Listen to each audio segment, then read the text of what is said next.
හරි අපි බලමු කොහොමද අර වගේ ග්‍රීන් ස්ක්‍රීන් එකක් ඩාවින්චි වලින් අයින් කරගන්න කියලා.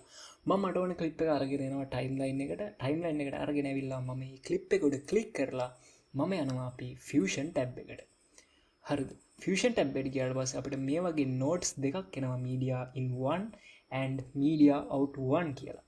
මම ඊළඟට කරන්නේ media in 1 එක උඩ ක්ලික් කරලා shift එකයි space එකයි ඔබලා මෙන්න මේ select tool panel එක ගන්නවා. මේක අරගෙන මම ඊට පස්සේ delta key කියන effect එක search කරනවා. ඊට පස්සේ මේක මම add කරගන්නවා අපේ media in එක අතරටයි media out එක අතරටයි.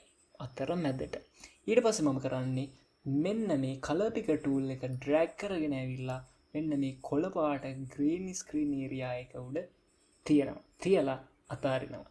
ඊට පස්සේ අපිට මේ වීඩියෝ එකේ green screen එක හරිම ලේසියෙන් remove කරගන්න පුළුවන්කම ලැබෙනවා.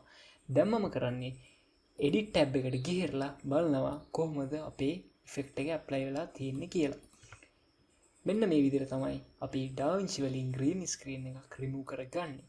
pro tip එකක් විදිහට අපිට මේකේ ඕනම වෙලාවක ඕනම background එකක් මේක යටට ගෙනල්ලා දාගන්න පුළුවන්. ඊට පස්සේ මේකේ scale එක inspector tab එකකින් adjust කරලා අපිට මේකේ realistic manipulation එකක් විදිහට අපිට ඕනම වීඩියෝ එකක් හදාගන්න පුළුවන්කමක් තියෙනවා. හරි. ඔයාලට මේ වීඩියෝ එක ක්ලික් වුණා නම් අපිට පල්ලෙහෙන් තියෙන subscribe button එක ක්ලික් කරලා channel එක subscribe කරන්න. ඊළඟ වීඩියෝ එකකින් හමු වෙනකන් ජය වේවා.